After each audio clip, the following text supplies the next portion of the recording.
Hello students, good morning.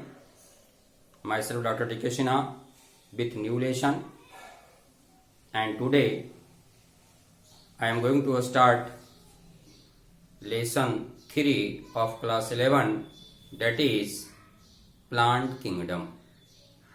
Okay, इसके पहले दो lesson biological classification living world हम लोग पढ़ चुके हैं। आज हम लोग जानेंगे किंगडम प्लांटी के बारे में। Kingdom plantae belongs to different types of plants, and you know plants have some specific characters, some features such as eukaryotic, autotrophic mode of nutrition. Okay, in plants autotrophic mode of nutrition takes place. You know, autotrophic mode of nutrition is of two types: chemoautotrophs and photoautotrophs. Okay, in plants photoautotrophic nutrition takes place. It means makes food with the help of solar energy, with the help of light energy. So we call photoautotrophs. Plants are non-motile. Movement occurs but locomotion not takes place.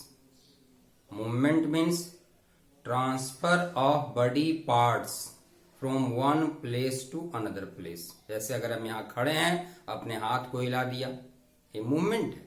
लेकिन अगर हम move कर गए, locomotion. In plants movement occurs. Movement is the characteristic features of livings. Plants are also livings, so plant shows movement but locomotion not. Some are exception, as for example algae. Algae का कुछ members fixed भी होता है, कुछ members motile होता है। वह एक प्लेस से दूसरे प्लेस में वाटर करंट के साथ मूव करता है। Autotrophs but some are heterotrophs also. Few are exception. Some are heterotrophs also, such as insectivorous plant. Insectivorous plants shows autotrophic and heterotrophic both type of nutrition. वह food का formation भी करता है और इंसेक्ट से भी अपना फूड लेता है, तो इसमें दोनों तरह का न्यूट्रिशन मिलता है. And some other parasitic plants. Parasitic plants also show heterotrophic nutrition, as for example Cuscuta, Dodder. Okay, these are the example of parasitic plant that shows heterotrophic nutrition.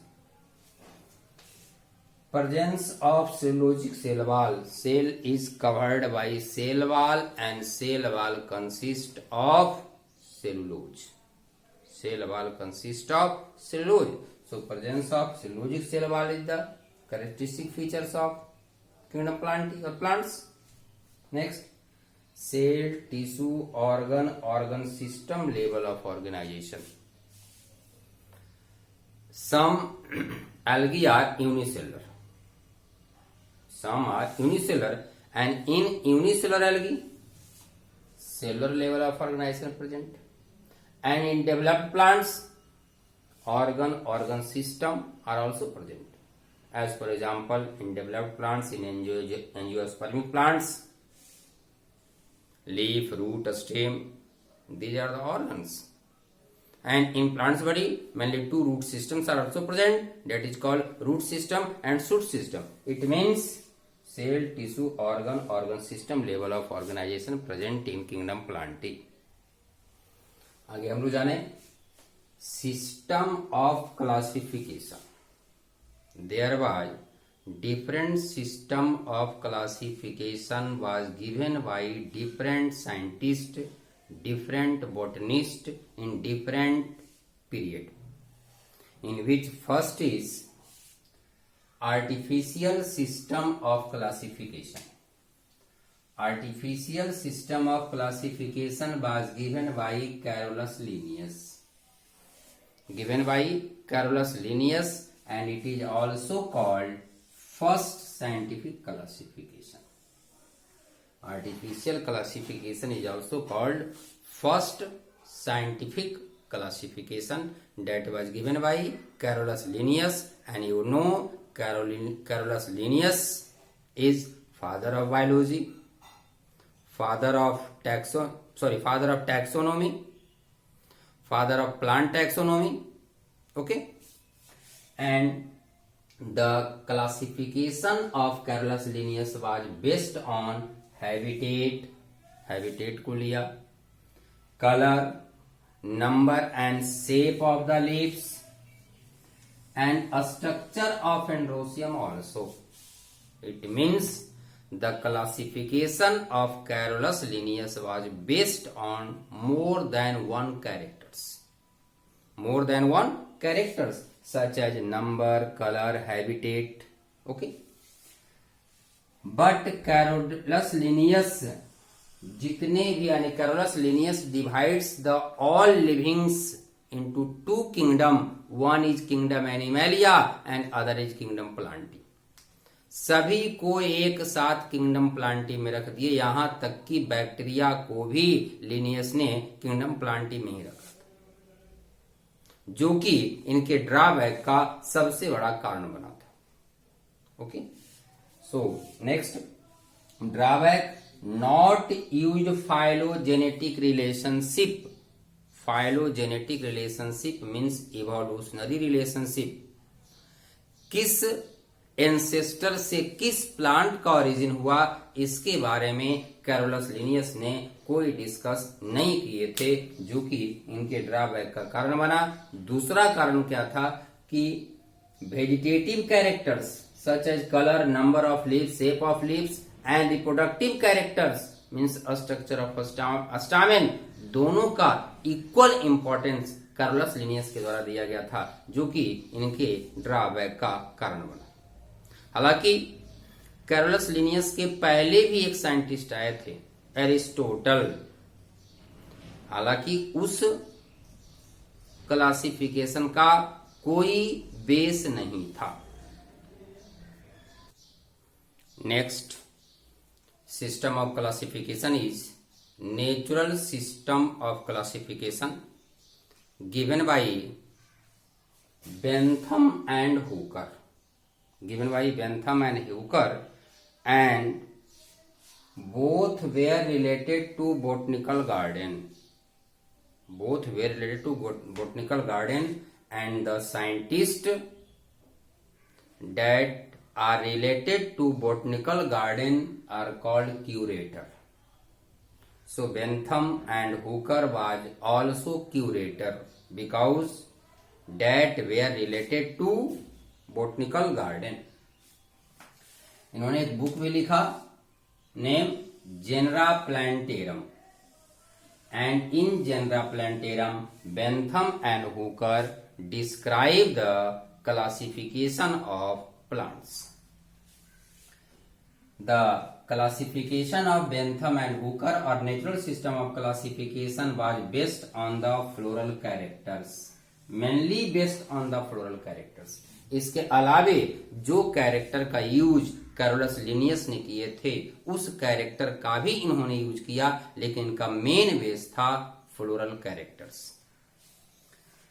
Biggest and natural classification of Bentham and Hooker was called biggest and natural classification of Spermatophyta.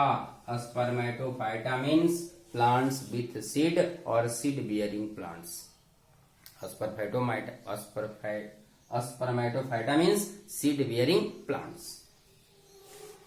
Bentham and Hooker divides Spermatophyta into total 202 family. Total 202 family में divide किए. हालांकि उन्होंने 3 group में divide किया, जिसका नाम है डाइकोटिलिडनी, gymnosperm and मोनोकोटिलिडनी. In dicotyledony 165 family, gymnosperm 3 family, and monocotyledony 34 family. So this is the classification of Bentham and Hooker, also called natural classification. ठीक है, लेकिन इनका भी क्लासिफिकेशन का कुछ न कुछ डिमेरिट्स है, ड्रॉबैक है. वह ड्रॉबैक क्या है? फर्स्ट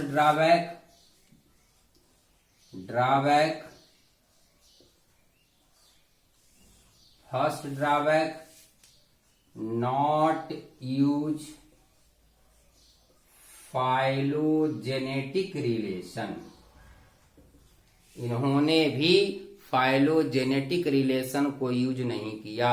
किससे किसका ओरिजिन हुआ है, एवोल्यूशनरी हिस्ट्री क्या है, उसको नहीं देखे.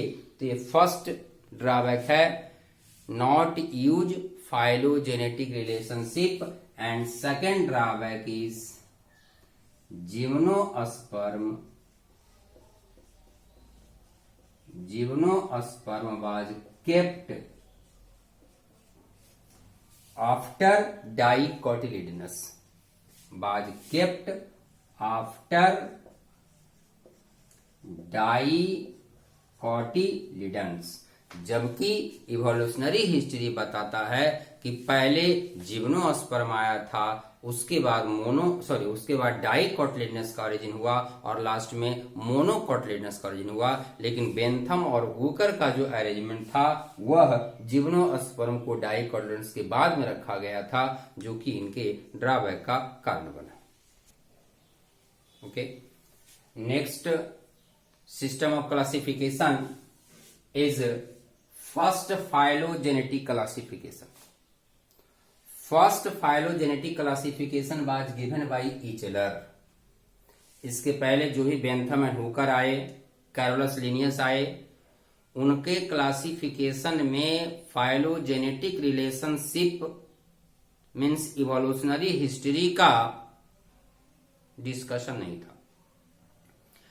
सबसे पहले ईचलर ही एक ऐसे साइंटिस्ट थे जिन्होंने फाइलोजेनेटिक रिलेशनशिप इवोल्यूशनरी हिस्ट्री के आधार पर प्लांट का क्लासिफिकेशन किए. So it is called first phylogenetic classification, but the classification of Eichler was also little phylogenetic classification. Little phylogenetic classification यानी बहुत ज्यादा इवोल्यूशनरी हिस्ट्री के बारे में उन्होंने डिस्कस नहीं किया.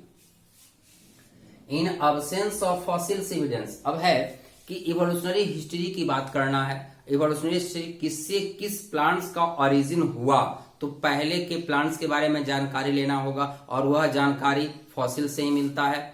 और अगर प्रॉपर रूप में फॉसिल्स नहीं मिला तो वैसे कंडीशन में ईचलर ने बायोलॉजी का सम ब्रांच का यूज करके कुछ अपना डाटा कलेक्ट किए. जैसे in absence of fossils evidence, Eichler used consideration evidence from different branches of biology such as cytotaxonomy, chemotaxonomy and numerical taxonomy. Cytotaxonomy, chemotaxonomy and numerical taxonomy. Cytotaxonomy based on cell, different structure present inside the cell such as number of chromosome, a structure of chromosome, pattern of chromosome during meiosis cell division और mitosis cell division.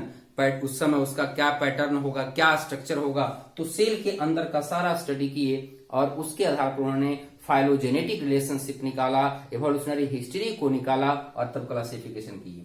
दूसरा है कीमोटैक्सोनॉमी means classification of plants on the basis of chemicals present inside the plants और living body. Plants के अंदर कौन कौन सा chemical है, उस केमिकल का नेचर कैसा है. जैसे प्लांट के अंदर प्रोटीन का फॉर्मेशन होता है, सम एंजाइम प्रोडक्शन होता है, कुछ हार्मोन बनता है. अब जो प्रोटीन बना उस प्रोटीन का एमिनो एसिड का सीक्वेंस क्या होगा, एमिनो एसिड का नंबर क्या होगा, इसके आधार पर उन्होंने कुछ क्लासिफिकेशन किया.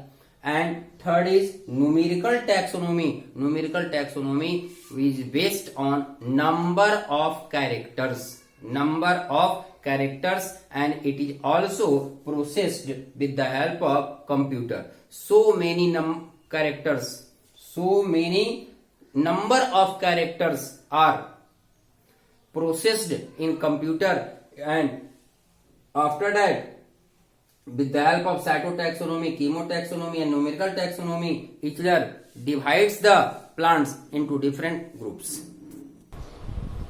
So Eichler classify the kingdom Plantae into different sub-kingdoms and divisions.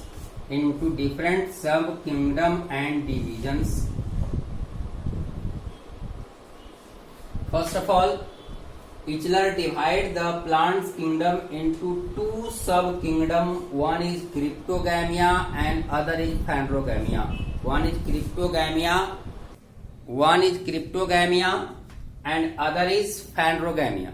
Cryptogamia means plants in which sexual organs are not visible. Sexual structures are not visible, that are called Cryptogamia, and plants in which sexual organs are visible, that is called Phanerogamia. Okay. Cryptogamia, sub-kingdom Cryptogamia is divided into three divisions: Thallophyta, Bryophyta and Pteridophyta, while Phanerogamia was divided into two divisions, Gymnosperm and Angiosperm. जो Bentham और Hooker का drawback आया था कि Bentham और Hooker ने gymnosperm को डाइकोटिलेडनस के बाद में रखे थे, जो कि इवोल्यूशनरी हिस्ट्री शो नहीं करता है, उसको इन्होंने दूर किया. इससे आप हम कहते हैं the classification of Eichler was also arranged in order of evolution. Okay, so classification of Eichler was called little phylogenetic classification, and after that, after Eichler, in another scientist Oswald Tippo divides the plants also in different groups, and that was called biggest phylogenetic classification. Okay, so next classification is of Oswald Tippo. This is the classification of Oswald Tippo, also called biggest phylogenetic classification. Biggest phylogenetic classification given by Oswald Tippo, and this is complete and most acceptable classification. It is complete and most acceptable classification. Oswald Tippo classify the plant kingdom into two sub-kingdom on the basis of embryo. Embryo may be absent और present, उसके पूरे life में embryo का formation होता है या नहीं होता है. So on the basis of embryo, Oswald Tippo divide the kingdom Plantae into two sub kingdom, one embryo absent, other embryo present. अगर एम्ब्रायो अब्सेंट है, एम्ब्रायो का फॉर्मेशन नहीं होता है, तो उसके लिए इन्होंने एक ग्रुप बना दिया थैलोफाइटा. डिवीजन क्या हो गया? Thallophyta. And the plant in which embryo present, that is called Embryophyta. Embryophyta again divided on the basis of vascular tissue. Vascular tissue में भी अब्सेंट और प्रेजेंट. अगर वैस्कुलर टिश्यू अब्सेंट है, नाम देंगे Atracheata. Vascular tissue absent and vascular tissue present called Tracheophyta. In Atracheata, one division, that is Bryophyta. Division is Bryophyta, and the plant in which vascular tissue is present called Tracheophyta, and in Tracheophyta three divisions, Pteridophyta, Gymnosperm and Angiosperm was kept. तो इसके पहले जो ईचलर ने divide किए थे 1, 2, 3, 4, 5 division उनका भी था. Thallophyta, bryophyta, pteridophyta, gymnosperm and angiosperm, वही पार्ट टिप्पो का भी है, लेकिन यह कहलाता है बिगेस्ट फाइलोजेनेटिक क्लासिफिकेशन, क्योंकि इनका इवोल्यूशनरी हिस्ट्री का स्टडी ईचलर के कंपैरिजन में ज्यादा था. ओके, तो आज हमने प्लांट किंगडम का क्लासिफिकेशन देखा. नेक्स्ट क्लास में थैलोफाइटा से कैरेक्टरिस्टिक फीचर स्टार्ट करेंगे.